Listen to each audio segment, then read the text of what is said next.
But we begin this Wednesday night with a day for the history books. A military coup d'etat toppled the government of Egypt today. The country's military seized power from its first democratically elected leader, the military chief, informing the president, "You're out," and setting into motion a process to reshape the government, the country, and potentially the region. Mohamed Morsi, the democratically elected but acting and governing, say in millions of critics, very much like a dictator, shifting the secular government further toward Islamic rule. And now he's out. And for tonight at least, the people seem ecstatic.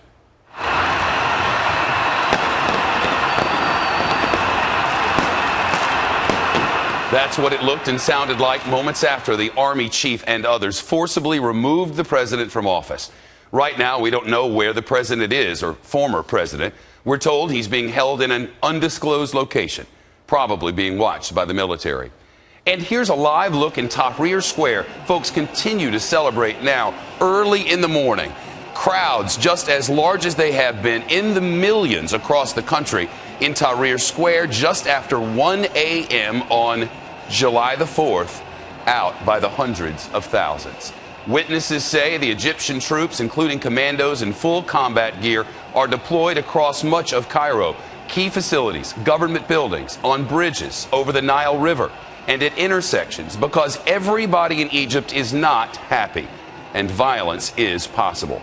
Mohamed Morsi came to power in elections a year ago, but since then he forced through an Islamist constitution that angered many Egyptian secularists, and others are upset that he hasn't been able to turn around the country's economy. It's gotten much worse. The military gave Morsi a deadline to leave by today, and as the deadline approached, people gathered in Tahrir Square, calling for the president to leave. We don't want him. You have to step down. It's not any more legitimate for you to be here. It was a mostly joyful atmosphere among anti-Morsi protesters today, many dancing and waving flags. Morsi's supporters, though, held their own large gatherings, which took on a much more somber tone, as you might imagine. As far as we know, much of what happened today was peaceful. But there was a report a short while ago of a violent clash between two sides in the city of Alexandria, in which a witness heard gunfire and saw people throwing bricks and stones. And just minutes ago, a report from Egyptian officials that the deputy head of the Muslim Brotherhood is now under arrest.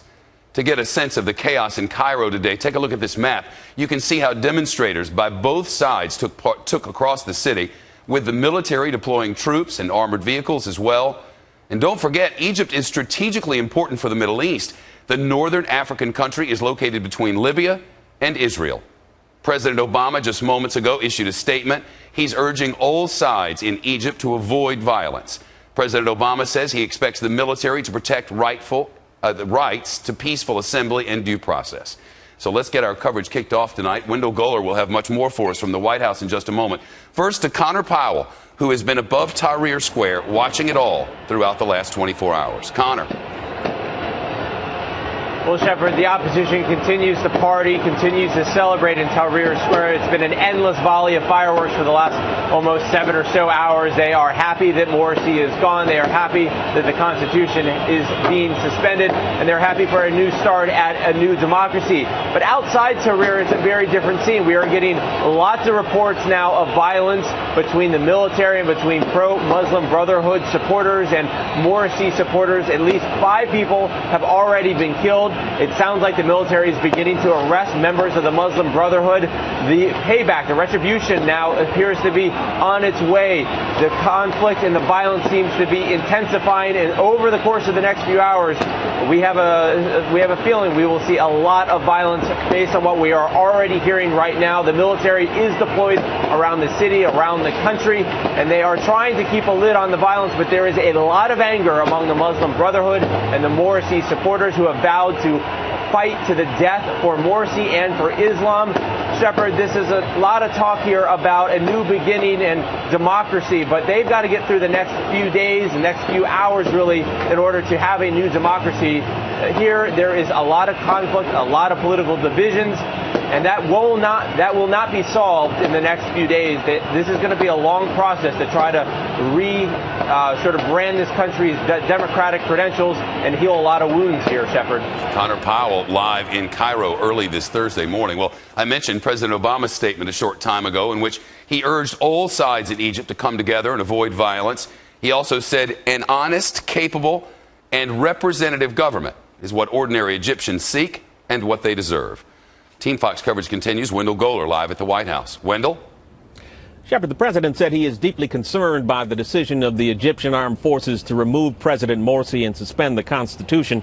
In a written statement released just moments ago, Mr. Obama said, quote, "I now call on the Egyptian government to move quickly and responsibly to return full authority back to a democratically elected civilian government as soon as possible through an inclusive and transparent process." Now, the president met this afternoon for more than an hour with the Secretary of Defense, Chuck Hagel, and Martin Dempsey, the chairman of the Joint Chiefs of Staff, who had both talked to their Egyptian counterparts in recent days, but apparently who did not ask them directly to avoid a coup.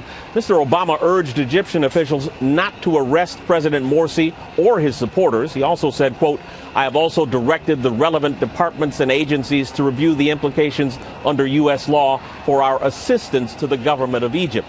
Officials have avoided calling the Egyptian actions a coup since that could trigger legal moves that would impact U.S. aid to Egypt. For many members of Congress, the Egyptian military is more reliable than Morsi's Muslim Brotherhood. Shepard?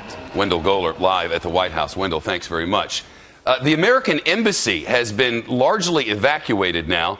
Here's the deal. A lot of people in the crowds in Egypt think that the United States was supporting President Morsi. And a lot of people have turned very much anti-American as a result of it. Not anti-American people, but anti-American foreign policy. Of course, the truth of the matter is this military thing works out better for all of us, or at least has the potential to do so. At any rate, the State Department is ordering most U.S. Embassy workers to evacuate Egypt completely after today. Jennifer Griffin with more on the U.S. response from the Pentagon tonight. Jennifer?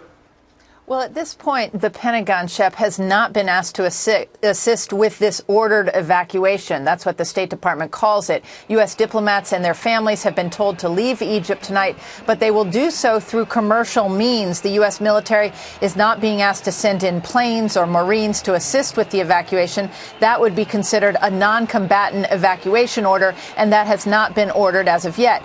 As the Defense Secretary Chuck Hagel and Chairman of the Joint Chiefs, General Martin Dempsey, met with the president and his national security team at the White House today, hundreds of arrest warrants have been issued, I'm told, for Muslim Brotherhood leaders inside Egypt. Again, they were meeting just after the Egyptian defense chief announced the removal of President Morsi. Several weeks ago, a contingent of about 550 Marines were moved from Morocco, Spain to Sigonella, Italy in recent days to respond, if needed, to the trouble in Egypt. They remain approximately 1,000 miles away tonight for a 3-hour flight from Egypt. A Marine Expeditionary Unit remains in the Mediterranean. Saudi Arabia's king welcomed the removal of the Muslim Brotherhood's President Morsi tonight and was among the first to congratulate the new government. On Capitol Hill, Democratic Senator Patrick Leahy says the U.S. Congress will review aid to Egypt as is required by U.S. law when an elected government is deposed by a coup. Shep. Jennifer Griffin at the Pentagon. Jennifer, thanks.